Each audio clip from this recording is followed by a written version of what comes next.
The Desert Island Discs with Flavia on Capital FM. Fresh hits for Uganda. Welcome to Desert Island Discs. I'm Flavia Tumusime, and it's always a pleasure having you every single Sunday. We have so many great profiled shows, and if you've missed any in the past, we're on podcasts anywhere you get podcasts as Capital FM Uganda, and you can catch up. Well, you know that question we always have? I wonder what it's like to be born as part of the royal family, or I wonder what it's like to be born as a son or a daughter of a president. I guess we might get the answer today. Our conversation will span not just being the first daughter of a president, but also her life. She's a creative. She owns Isaiah 60 Productions, now into film, but mostly documenting the story around her father, who's the president, but also the struggles of Uganda and leadership and politics, and the stories that don't get to be told. When you ask her, she describes herself as an African. Meet Natasha Museveni Karugire, the first daughter of President Yoweri Museveni, the president of Uganda. Welcome to Desert Island Discs. I need to ask, have you been on the show before? No. So this is the first? It's my first time. You actually don't do that many interviews. I try not to. Yes, I feel like unless there's something I really need to say, but generally no. So how we start the show, I ask my guests to go in their childhood. Anywhere. Throw us there, and that's where your story starts. My earliest memories are in Dar es Salaam. We were born in Tanzania, so we lived in a flat, and I have memories of that flat in my head. I see parts of the apartment, and you know, I was talking about it recently with my family members. Actually, I am someone who returns a lot to places in my life that meant something, or that where I spent a part of my life. I go back a lot to places, and that's one place I haven't managed to go back to. Really? And I really would like to. I was in Dar es Salaam just before Corona came, early 2020, and I just didn't manage because I think of traffic and all. I don't know, Dar es Salaam, the way it was at the time, I couldn't get a chance to find the apartments, but I would like to go back there. And are you very, very young at this point? Yes, I must have been maybe 2. Whoa. Yeah. Good memory. Yes. I don't think for 2 I would have remembered anything. I just remember the thing called Junior Aspirin, which I liked so much. In my memory, it tastes like vitamin C, kind of. Oh, okay. I was like, aspirin doesn't sound like something I know. I think it's Junior Aspirin, or it was something, but it was like vitamin C. It had that tangy taste, Right. And they were orange little tablets, and I liked them so much. Strange memories like that. Begging my mother for medicine because it tasted so nice, and just weird memories like that. Child. Yeah. While the rest of us threw our medicine away, you opted for it. You are the oldest of the girls, yes, but not the oldest. No, I'm the second born. You're the second born. So at that point, it's you and my brother Mhozi, your older brother. I've heard you speak a couple of times. Actually, you and I were saying that we've probably chatted but never met, which is odd. Yes. You're very soft-spoken. You look more of an observant person versus somebody who will easily just say whatever it is. Was this even that in childhood? Not at all. Very contrary, yes. I'm actually a very talkative person. I believe I'm quite chatty, and in our family, definitely the most talkative. No way. Yes, I am. And growing up, my older brother, he was a quieter person. He actually is a quieter person. He's a bit of an introvert. Which people might not believe. Yes, but he is, yes. Sometimes. So because I talked so much, and I would frustrate him with my talking, and I had many words, and and I would use all sorts of grown-up words I would hear my mom using, to like fight with him. When he ran out of words, when he couldn't keep up with me, he would just give me one punch or two, and then it would I'm sorry, you said one punch? Like he would have, I would just frustrate him with my constant, questions and jabs and talking a lot. My mom said I kept quiet only when I was sleeping, basically. Wow. Then after that came my younger sister, Patience, who was also a really very peaceful child, very, few years later, our younger sister. And, of your parents, because people say that we take from our parents, and I used to say no to that until I grew up, and in hindsight, I became my father's child. But do you see your character in any of the parents? I think I relate a lot with my father, in many regards. I'm intrigued on your childhood, because there's a time you did an interview some time back, and I I think people just get intrigued to ask you, thinking you grew up in a different sort of life versus everyone else, and you keep saying, guys, there's just like mom, dad, just like a typical home. My perspective of it will never be different from anyone else. But so I want to ask you from that, without the bias of who your parents are, to just say what kind of family it was when you were growing up, what kind of influences, how you viewed your parents, because it might have taken you a long time to understand what maybe your dad was doing. Let's say for a living, even some of us, you grew up and you said dad is going to work. Yes. It only registers later. What exactly dad is going to do at work? Yes. What was that like? For us, by the time we were really like understanding, say by the time I was about 4 or 5, our father was no longer so much in the picture. And it was our mom, which was almost like a single mom, for a few years. What we knew about our father is that he was in Uganda, that there was a war, and that he was, leading some form of resistance. At 4 or 5, you were told this? No, at 4, when we were very little, he just wasn't there. Okay. And my mom just did whatever she could to cope, any kind of business she could. When we were in Kenya, she had some support, I think, from the external wing of the National Resistance Movement. There was a lot of struggle. So, no, we didn't know. But what we knew is that we had our mom, we had an aunt who lived with her young cousin called Alice. It was us. Just us, and but when you're kids, you don't even understand, for example, how is she coping? You don't think about any of that. I know when you use the word coping, I'm like, you don't know that your mother is struggling. You don't know any of these things, you know. As long as you have food and you're going to school, for you everything is fine. And until you catch, maybe you see something, you see your mom crying, or then you think, what's why that? Is she unhappy? What's that? What's the problem there? But for the most part, it's only with the privilege, really, of hindsight that you think, I just can't imagine how she did it. Yeah, how she did it. Now, having grown up, gotten married myself, had children, is when I begin to think, how did she do any of it? How did she go through those? Was she the type of mother who would be very stern and firm because I'm doing this alone for the most part? In some regard, she was strict generally. Even after, it's not like after liberation or when Musée entered the picture again, she changed. Relaxed. No. She was a strict parent, and I always thank God for that, because my father is a bit different, so I think we needed it. There are times I remember, because Sweden. This is Sweden. I was quite naughty. I think I once threatened to call the police if she gave me. You weren't a teenager yet when you moved to? No, I was not. I was just a dot, and I was really, I think, irritating. I can imagine. You were irritating, but willing to call the police.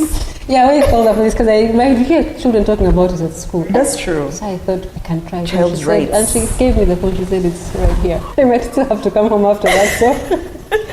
Probably shouldn't, Yeah, you didn't make the call. No, I didn't. Of course not. I'm an intelligent African child, so I said no, But and for school, how was the school life? Because then you were in Dar es Salaam, then you had to move. School wasn't in one place. No. The In Dar es experiences Salaam we kept were changing. young, so we didn't go. So when we were here, we started at Kampala kindergarten, and then of course then in 1981 we had to leave and we went to Kenya. So there again we went nursery, and then the young classes, P1, P, those early classes. Yeah. Then somewhere 2-3 years later we went to Sweden. Then we had to, and then we were still in primary school. Right. But you have to learn the language. But the way God does things, children are special because you just adapt. Could you keep friends? I never even bothered actually making friends when I was, Going through the different places. No, I didn't. I would just go to school and come home. Wow. My friendships were mostly my siblings, The good friends I made even in exile were Ugandans, who maybe lived in the same area as we did. And, when we came back home, how you just know that you're back among your own people. Something just changed in me.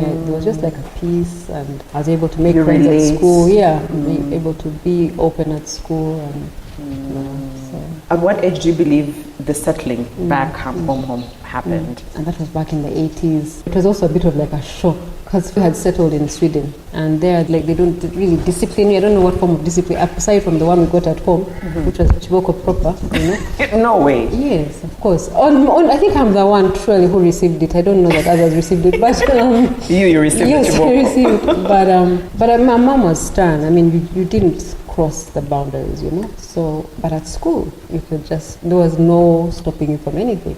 And I think my mom, I imagine she used to worry, and she has said it before, that she used to worry that, oh my, like, will their teenage years find them here, like how will I? So when we came back here, and first day back at school, and they were seeing the teachers like using, I don't know, this meter ruler to beat the children, and I was like, that really set me straight. All the silliness and naughtiness and all the rebel things in me just kind of died there. Give me perspective. When you return, you're returning also to your father, Yes. now having come into power. I think let's set it like that. You understood clearly at that age what it meant for dad to have taken over power. Did you? You know, like I had said, he had been out of our lives for many years. So what happened is, I have my books, I wrote it in my book, I share this experience a lot. What happened is, before the end of the war, he came to Sweden because I think he was on his way somewhere and just showed up at our flat. We were not very comfortable with Africans we didn't know, because we knew that somewhere in Africa, like our dad is up to something, he's, you know, fighting some war and they're enemies to him. Yes. He has enemies. So aside from the people we knew, if you bump into another African, you'd be a bit like, who is this, you know? So this man shows up. He didn't look anything like what I remembered. Because it had been a while. It had been a while. Yeah. In my memory, he was like a light-skinned person. He showed up, some person showed up, he was very dark. Yeah. Anyway, so a bit of a story there, but eventually we get to know this is him, this is our dad. This is dad. Yeah, this is our dad. And he was wonderful because he's really just an incredible human being, and he, you know, he brought like, I don't know, some new life to all of us, to my mom, to all of us. Then, after a while, he disappears again. By that time, there was a lot of interest in us, all of a sudden, from the, I don't know, reporters and things. So we knew definitely that there's something happening and there's something about him and about what they're doing. We began to understand that this, what they've been fighting, is coming to an end, and, you know, we may be able to go back home. Yeah. But for us, home was like, what, you know, we had become comfortable. Home, yeah, we had become comfortable as children. So when the time came to come back to Uganda, it was for us, it was more like you're going back to your dad. You're going to be with your dad, you know, yeah, together, and that was the greatest blessing. Because at that time where we lived in Entebbe, the office was at the home. So, you know, you'd see what he does. You'd see the people coming, the leaders. So we knew that, okay, this is what he does. He's the leader, and he, you know, and he works. What's your first song choice? My first song choice is actually my wedding song. Oh. Yes, the song we danced at our wedding, Edwin and I. It's The Prayer by...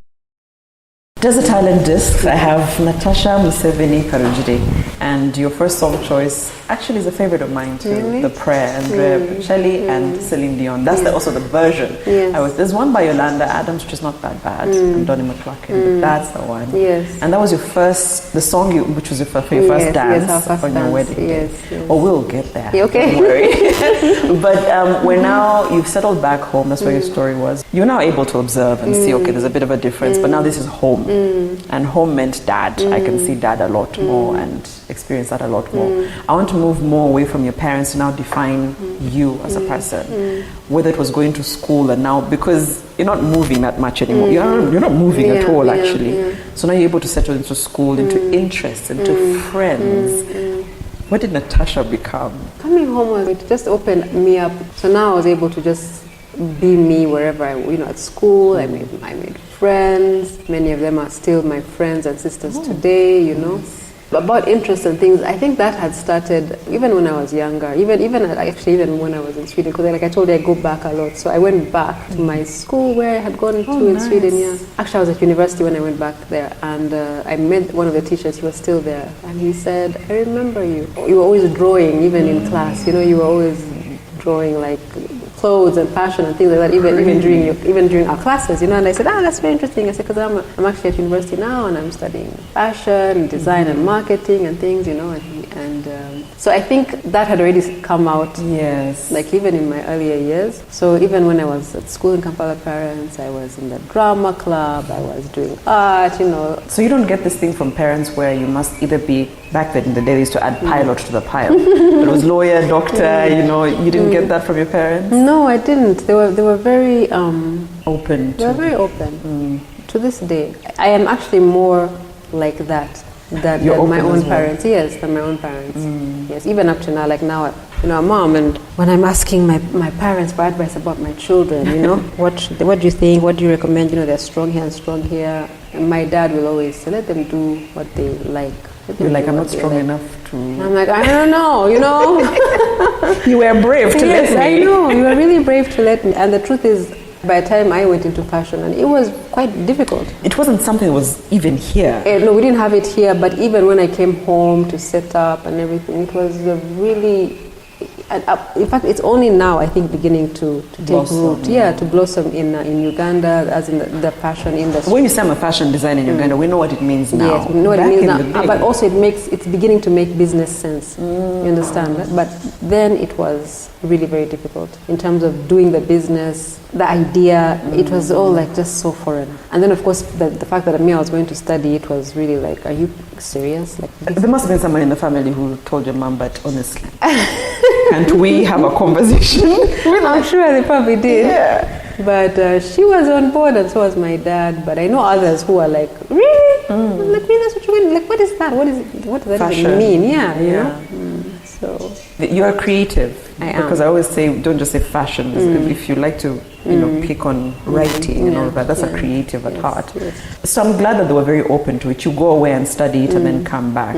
But still decide, despite the fact that it's a virgin land and nobody has done it, I would like to have a fashion house. So I was a young idealist, and I had the option of staying away and working for a while, like at an established fashion house and things like that. But I wanted to come home. So I came home and I had this dream of like, why don't we dress ourselves as Africans, so if we could have less of the second-hand market, for example, and have more of our own affordable clothes, that has been my dream. I'm very, very encouraged to see it beginning to take root in the younger generation. We are really able to do it, so and making our own clothes, our own designs, using our own fabrics. But then it was a just very difficult thing to break into. Growing up, did you get that where people would have an obvious bias because of your last name, regardless of whether they got to know you or not, even if it was for your business? Yeah, definitely. Like in the business, people were afraid. Yeah, they were afraid.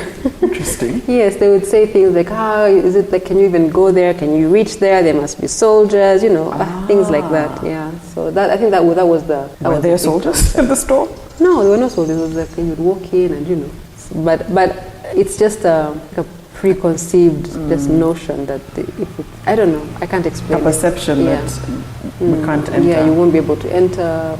So those were some of the challenges for sure. But then was that the ambition to grow the fashion line? And that's yes, where you of course I wanted to grow the fashion line. I would have loved to, but like I said, I think marketing was not. And even if, for example, maybe I wasn't such an outgoing person in terms of the town, I could have still gotten, a marketing person to do it. Yeah, to do it. And so I think, like I said, for me, I acknowledge that it is not a strong business, and marketing are not really a very strong suit of mine. I think I have kind of like how you accept that this is my strength. I am an art inclined person. I love the art of it. I love a lot of things related to art, like now film, for example, and writing and things, those which don't involve other people. Like I can do it on my own somehow. Although let's be honest, you have really truly come out of the shell. I am also. It has been how many years? I've grown. Like as in you grow. When you grow, you become. I don't know. You just come out of your shell more. Yeah. Over the years, when the political landscape started to change, mostly because of your father's decisions to allow things like multi-party system and difference of opinion to be as loud as possible, a lot of opinions form, a lot of politics. The landscape we have today has been growing over time. The opinions that are formed, some countries would judge us for having opinions in politics. Were you not saying, not like it's a family business, but it's an interest the family has. It's kind of like if I have 10 engineers in the family, I'm bound to know the math and some of the things. Never an interest at that point? In politics? Yeah. For me, not that I'm not interested in politics. I am interested in politics. I'm interested in, but what I mean is that for me, what I see my parents doing, I don't see it as politics, I see it as service. Right. And and sacrifice. This is my genuine belief. I believe it takes a lot of sacrifice to do that kind of work. And I don't think I have that in me, that selflessness. Because me, that's what I've seen of my parents. I've grown up seeing it. I saw it with my father. My mother has been serving, even before she joined politics, she has been serving Uganda in her different capacities, whether it's rural women, whether it's the orphans, in whatever capacity she has served. Then when she joined politics, it just became like, it was multiplied, you know? It was multiplied. That's honest, though, for you to say, I see what they're able to give. Yes, no, that's the truth. And for me, that's what it is. So what I'm saying is I do follow politics in my own way, but you wouldn't give. You don't. I don't think give as much. I don't think I do. So, and also, I like my peace. I like my peace. Are you trying to say that the job doesn't come with peace? No, you have to have a really thick skin, or you must be so dedicated to the calling that you take anything. A lot of stuff that you would not ordinarily, I don't know. When you mentioned that your first song choice was from you and your now husband's, wedding, but you got married, what they would be termed young? Yes, young, okay. Yes, I was 24. Yes. That was young. We were 24. It was almost like right out of university-ish. Yes, a few, like, maybe finished at 20, no, about 3 years after uni. Was it you just fell in love and you just wanted to do it? Fell in love, yeah. We were friends. We had known each other since we were in our teens. His parents and my parents were friends, but he lost his parents. Edwin lost his parents when he was in his teenage years. So we were very close. Yeah, so that by the time he was through with the university, with his degree, I was done with my degree, and then he had finished with LDC, and our relationship had just kept growing. Right. How many children do you have? We have 4 children. 4 children. Blessed by God with 4 children. Blessed with 4 children. Is that your most fulfilling role? I believe. Something I desired so much, and then God was so gracious and blessed us with our children. I have enjoyed every season. We're still in the parenting, Yes. But you have teenagers now. Oldest is 21. Oh. Yes. I guess that's why you're telling us to start early. Yes. Yes. Oldest is 21, and then the other, she's going on 22. He's going on, the boy is going on 20. The other one's going on 16, and the little one is going on 11. Jeez. Yeah. Wow. Okay. Your husband is actively working, but he's a lawyer, but he's actively working with your father. How? I think he's a lawyer for the movement, perhaps. Yes, but because where I come from, it's family separated, My people do their thing, your people do their thing. It feels like conflict of interest if I found my husband working even with my brother. It would be like, oh God. Really? Yeah. It doesn't feel that way for you? No, because I think it's the right and natural thing. Really? I believe in our cultures, when you marry into a family, you become a child in that family. Yeah. So why I said you blossomed and you came out of your shell is that now everyone turned and they're like, wait, we see more of her. She speaks to us a lot more. She shares a lot more, and she's even by her father's side a lot more, albeit your own way of being into politics. But you said you grew up and maturity, you chose to do it. But you've deliberately chosen how you've shown to the public. Let's start with the first dream, the baby, House of Kaine. That's also changed. Where is it now? House of Kaine, well, eventually what happened is I shut it down for a period. Somewhere along the way, when it was really struggling, I had 2 young children. I was struggling trying to do both, so I thought, let me just leave it for now. If it's something I meant to do, I'll pick it up again. Yeah, I'll pick it up again. So I did that. Of course, on the side, you see your for example, farming. For me, I'm a cowgirl, basically. Really? If I found you at the farm, you'd be very comfortable and very. Oh, I love the village. I love a farm. I love, You are your father's child. I'm most comfortable out of town, for sure. Yes. Since I was actually young. So Patience convinces Yeah, you. so she convinced me to, let's do this again, and we do it together because she's more business savvy than I am. Right. Yes. And of course she has so much on her plate because Patience is almost like a full-time actual farmer. She's a pastor. I was about to say a pastor. Yes, Right. she's a pastor. She's of course a wife and mother and all those things. So that's how we revived it, rebranded. So she wanted to do the business end of things and you stayed the creative yes. on the designs. And I did remember there was a revamp time. Yes, so that was now 2013, I think, around. So we rebranded and started all over again. Jay and Kane Babazi. Yes. Yeah. Although somewhere in my heart I always feel like I'm waiting for one of our children to come and just pick up the baby and go. Yes, move with that because I think they know my daughter, my firstborn, is very, very, very gifted in art and also extremely business savvy. Good. Yeah, which is a blessing. Definitely she doesn't get that from me for sure. So I think I'm waiting for her to come. Have you talked to her about it? Yes, I have, and she's whenever she's home on holidays, that's what she does. She, aside from her other life, she helps with that. So I have hope in that. So as for now, we just keep moving. You keep it. You sort of just keep it yes. for her. That's understood. So then you have the writing. You're an author.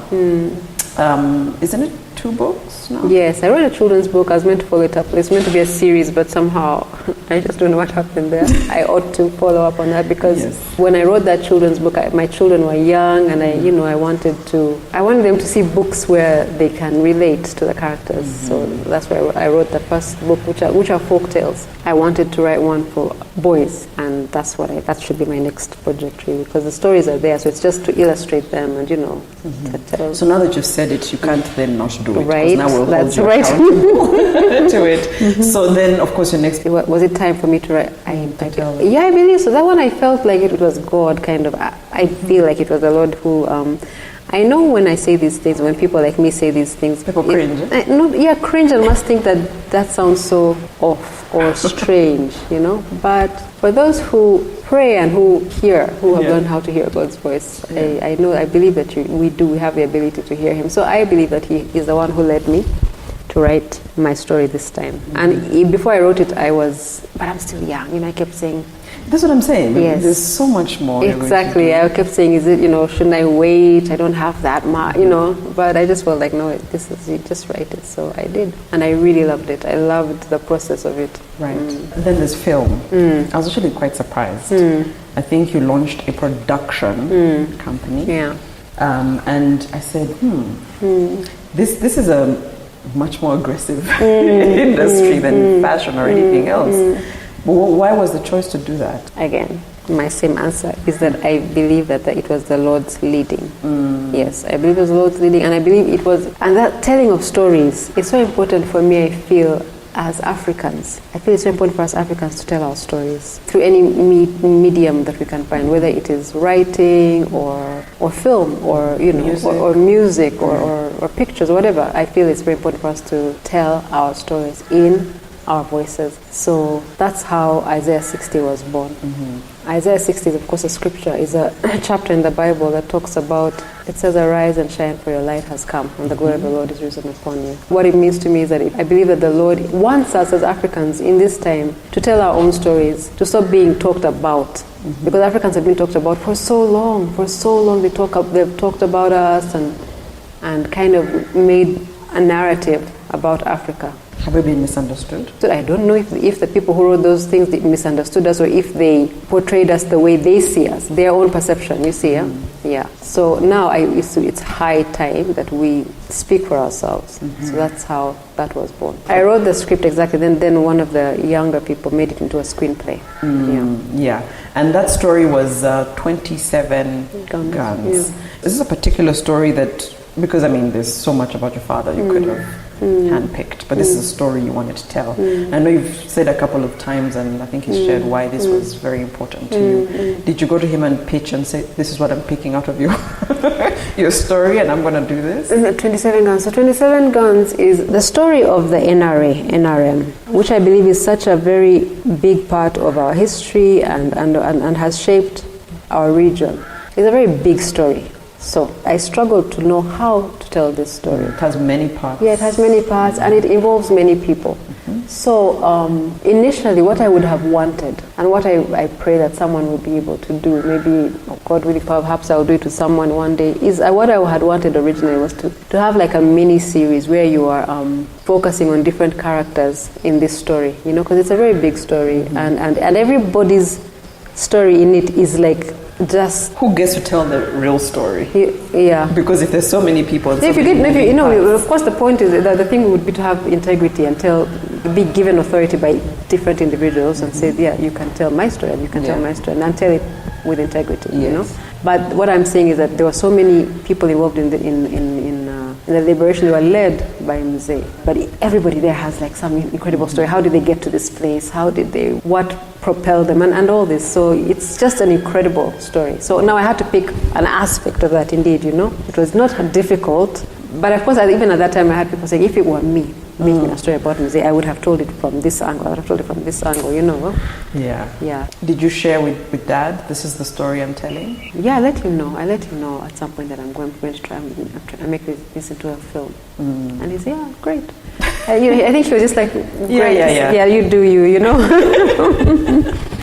And then as I began to go back to him and ask him, what happened here? Please give me details about this. And that would always take him back. That's where he began to go back into his memory and think, We noticed in the last, or leading up to the last election, that you played a very close role in, I don't know if you intended to, maybe now you can tell me, in changing how we see him, how we see the president. You hear people say he's a father and all of that. Obviously, we can see his children, we know he's a father, but the politics of it for the rest of us might taint that. You had a role right beside him where it was just to show little snippets of him, the other life. We're like, we forget he's human. Was that intentional on your part? No, it wasn't. I think for me, like any child, I think I really love my parents very much, and I think more so because I think for me, I have that access to see what many people don't see, aside from those who work with them. To see. Another thing, I'm a very emotional person. I cry very easily. So to see their dedication, you know. So for me, I love them so much, and I wish. And I think sometimes I hear him say things, and I think, oh my gosh, he's so wise. He's so, I wish I could share this with people, you know. So that's where it was coming from. And again, he's of course quite funny. So that's where it was coming from. I remember, I think I was sitting in his camp, in one of the campaigns, and I just kept hearing him say, for us. And I just thought, oh my gosh, you know, I need to get him to say this right, you know. So that's how it all began. Because only you could hear that he was saying it. Yeah, because many people know, of course, that his generation speak like that, you know. I remember him, I think Honorable Katega, other people would say, for us.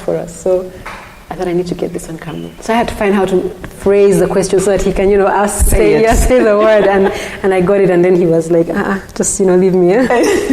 So that was a genuine moment. In fact, Mzee, one of the things, I think people even fear to tell him secrets because he'll go on the microphone and he'll kind of say it. He'll say, I was so-and-so, and they said this, things like that. He's just a very open person. So I don't think that we don't know him, but for me, I feel like we don't appreciate him. He's very unique, very unique way of seeing things, of going deeper. Whenever you ask a question, he never gives you the surface answer. He'll always take you back, put it in context, in historic context of like Africa, the bigger context all the time, What's your next song choice? My next song choice would be based on my babies, the songs. So my firstborn is one of the most Pan-African people that I know. She came out of the womb like Pan-Africanist. She's the one who got me into African music, Afro beats, and all this, because everything about her is just like African. Why can't we do this? And she'll say things like, you were talking to that person, why did you change the way you were speaking? And then I'd be like, I didn't. And she said, you did.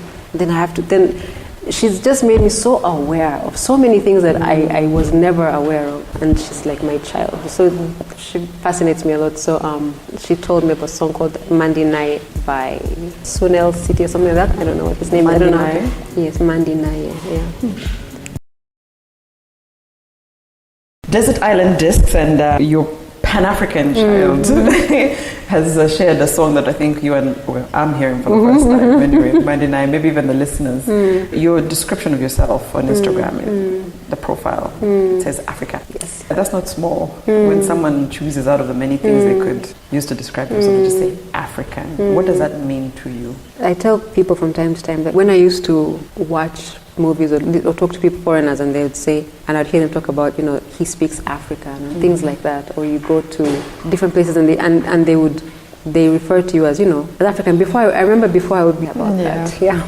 It sounds like I'd wish you wouldn't, but yeah, it takes a lot. Yeah. It takes a lot, but who knows God's plans about, I don't know. The path that he's supposed to lead.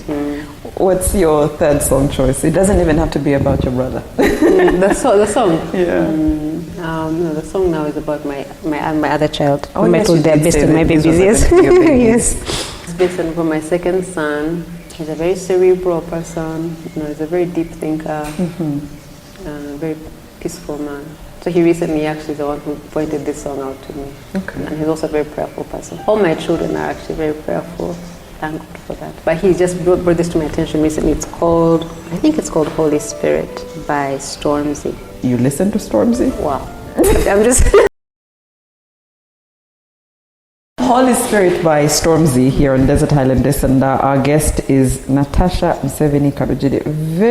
You surprise us when you say you are talkative. You're very soft-spoken. Also, I think the idea is that us with our bold voices, are those who are known to be more talkative versus mellow, calm voices. Don't be deceived by Don't be deceived. And you know what's funny? I'm an introvert. Really? Yes. It's just that when I speak, my voice is firm and stand, so people mistake it for... Yeah. But you said growing up, your siblings were your friends. It's visible even now that your siblings and you are quite close. I'm not sure if it's because of how the world is and how we all view these are so-and-so's children. But you guys seem to have very unique, strong bond. What are you taking off each other that just makes you even more stronger as a sisterhood? Well, not to forget your brother as well. Our brother, of course, was the only boy. That gave him some different experiences. Yes. And of course, he went to a different school. We went to the same school, my sisters. And he went to Budo and then Kisubi, and then we were in Namagunga, the three of us. Although at different times, we shared so many similar experiences, and he had a slightly separate ones. Growing up, aside from school, we were very much together, so we didn't go many places. We did, like now my children are always they're always trying to catch me in some lie. I think that that I went, that I did stuff, and I tell them that actually no. Yeah. We're really at home a lot without. Like you must have gone to a party and you just. Yeah, and I really didn't. Yeah. I think the first party I went for, I was about to leave university or something like that. So my big daughter is like, you are lying.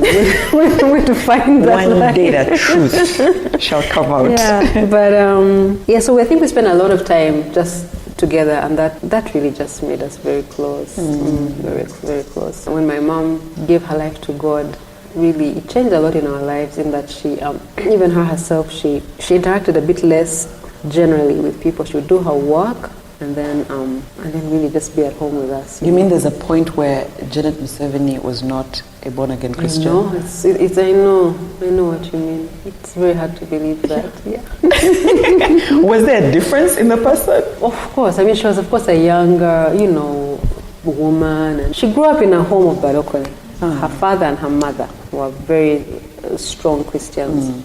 She lost her father when she was 7 years old. Then when her father died, it was just her mother and her older brother and her. There were three. Then, and of course, she had many cousins. When she was about 19 years old, she was living with her brother, and he died in a car accident. There were just the two of them in the house, and he didn't come back. When her mother got to know, her mother said, so maybe I had put him in the place of God. Now God has removed him, so I can focus on God. And my mother told her mother that if that's the God you serve, then I don't know that I want to know him, And her mother said, don't speak like that, I think it really broke her. She kind of went away to Kenya with her cousin for a while during some rough years in the 1970s. And while she was in Nairobi, her mom died. So she was really just her. Somewhere around there is where she meets Mzee again. And then they married soon after that, and God bless them how He blessed them. But yes, there was a time she was not so close to God, but in the very early 80s, when we actually just after liberation, she gave her life to God. Now, like fully, and that changed our lives really. The reason I ask that is because that's all they know her for. Have conversations about God, and your biggest role you enjoy to celebrate and talk about being a mom. You are right. Raising children today is totally different from how you were raised and how your parents were raised. And you speak about your dad being a bit more easy on you guys than mom was. When you start to raise your 4 children and they're all different and you're in a different world, and add on to that, you are who you are in our society. Are you raising them with fear more than love? I pray not. I hope I'm not. But I believe that God works with us in all the seasons of our lives. If you walk with Him, He's faithful to walk with you, to help you. Definitely, sometimes I'm afraid. I'm fearful of different things, and I have to always. It's like a balance, It's a balance. I always remember my own growing up. I remember when I went to university. I remember the freedom I had. I remember enjoying it, and I never want my children to get to their mid-20s and feel like they missed something, So well, there are a lot more happenings in Kampala these days than there were like when I was young, But you said you weren't going out. You and your sisters were not going out. I wasn't going out, but I don't even think the things were the activities. I don't think really in the late 90s. I don't know if I don't know. Oh, you missed out. Maybe. Sure. Maybe. Speak for yourself. Indeed. I think as someone who grew up in the 90s thinking you're crazy. Really? Life was probably, it was more fun, at its peak. Yeah. Well, definitely the other side of town. But no, but also I think by nature I was just fine really at home. Even among my children, there are those who are like more outgoing, more reserved. It's how God creates us, So finding the balance of letting people live, but then for them to have the wisdom to know how to be safe, how to be wise, and And also the time you grew up, because one of the things that I'd probably be worried about if I was in your shoes, even if we knew Natasha Museveni, we weren't necessarily having conversations around you about our thoughts about you or your dad. Today, the schools they'll attend, social media, they're exposed to who their grandfather is and everyone's opinion of their grandfather. Social media more than anything, I think. Yeah. Exactly. Are you conscious of that, to sit with them and have that whether you preempt it or they bring it to you? Yeah, we do. We have really open talks with our children. They'll see something on Twitter, they'll see something on wherever they see in the papers. In the papers, and we'll talk about it. So we have. They're mature, and so we really do have honest conversations. What's your 4th song choice? The 4th song choice would be for my 3rd child, my younger daughter, whose taste in music is quite eclectic. Okay. But she's like, her music is very soul, quite old school. This is Desert Island Disc, and that was Ben King, and the song is? Stand By Me. Stand By Me. And you've sort of said the songs will be dedicated through your children or stories of your children, so that would be good to hear the last one, how different the last one is. Today, when how they ask me what I do for a living, I can say communicator, this is what I do. What is on your plate right now? I think I would call myself a storyteller if I were to try to describe what I do. Yeah, that's what it would be. I enjoy telling stories, or telling our African stories, really. I feel there's so much beauty in the voice of our poetry and our literature. Yes, that's another thing I think that came up somehow along the way when I was gathering old songs for my father, old traditional songs, and I just found myself going down another path once again of African storytelling through music. And that because I've always loved it. I've always loved the poetry in our traditional music. Yes. So Isaiah 60 brought 27 guns. you're working on a documentary, I assume, through Isaiah 60 as well. Yes. Are we going to see the production house also do, mainstream stories, on a large scale? Because now the film industry is really buzzing in the country, lots of talent. Are you going down that road? I'm not sure yet. Well, I can't speak to the future. I don't know. Yeah. I hope we can keep telling our stories. I'm not sure in which way and which format. Yeah, but you're going to tell it. Okay. Do you feel like you are successful in life? I pray so. Not yet, surely. I still have years to go. You're good 25, so you still have a long many years. For me, I think those are things you say, like, honestly, later in your life. Like 90. I believe when you're older, when you can, in the Bible, Jesus says, what was written about me in the book, in the scrolls, I have done. So for me, when I pray a later part in my life, when I'm older, and I have raised my children by the grace of God, and they are well and healthy and whole, and I have done the assignments God has given me to do, I can really look and take stock and say, yes, I have succeeded. But I think I'm still like a work in progress. Can you look at a painting when it's still halfway and say that you have succeeded? Don't you need to first kind of So yours is still halfway? Yes, I believe so. I think I'm genuinely a work in progress. Someone told me that mothers say that they're happy if their children are happy.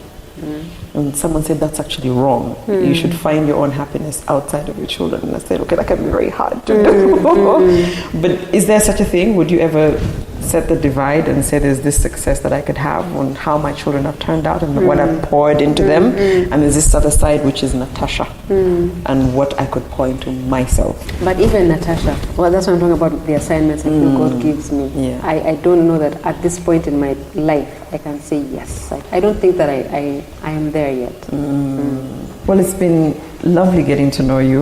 Well, anything that you would want, not necessarily about yourself, to tell people, but I always ask for my guests to share their notes on what people can sort of take from your life, things that you've learned along the way in life that have shaped how you feel, how you think, how you see the world, the things that have made you better, that you would love to share with people that could also help them along any path or any point in their life. Whenever we're sharing about life or challenges, or whether it's parenting, whether it's marriage, whether it's whatever it is, I always joke with my friends. I say, well, I wonder how I would do this if I didn't know God. I wonder how I would manage any of it without God, because He's like the anchor of everything in my life. Right. Like when I come back to Him, He like settles me, and then I feel He gives me direction here about even talking to my children, if it's my husband, whether it's my work, whether it's whatever it is, He centers me. He's the anchor. What's our final song? Final song would be for my youngest. He has his own music taste. Now, my youngest is also very interesting. He's a young boy, and he's really quite an intellectual and also quite a thinker. However, I don't know what they call his music. I don't know the name for it. Okay. Is he listening to a bit of everything? No, what he does is when he's reading or doing his artwork, there is some kind of instrumental type of music he listens to, but I don't know the name of it. I tried to ask him, what is it called? Yeah, but he said, it's called like Nintendo music or something like that, sweetheart, So there's just like, there's some music he plays in the background. Right. However, if I were to pick a song, because me, I love worship music, and the worship music I like is a bit slow and quite emotive. It's just, and he doesn't like it. I think it makes him feel down somehow, So the ones that he likes are, there's one he likes by Nathaniel Bassey. It's called Yeshua HaMashiach, which means Jesus the Messiah.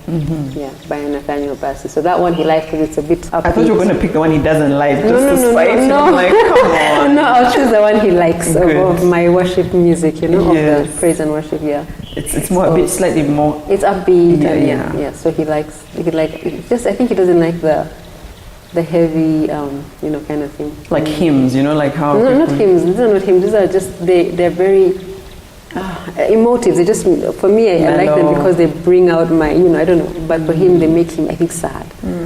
So... God bless. He's able to describe his feelings. Yes. That's good. He just, if I play the music, he has to go to the next room. Wow. So...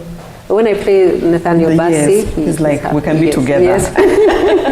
Well, thank you for your time, Natasha so much. Museveni Karugire. Thank you. Thank you so much. And when the painting is full, please come back and give us a moment to hear Amen. about We'll it. be in our 90s. Yeah. No problem. Amen. Amen to that. That's Desert Island Disc. You can get all the episodes, this and more, on podcast. Good night. Yeshua, Amashiach, Lion of Judah, Agune Chembao, Yeshua, Amashiach, Lion of Judah, Agune Chemba, Yeshua, Amashiach, hey. Lion of Judah, Agune Chemba, Yeshua, Amashiach, Lion of Judah, Agune Chemba.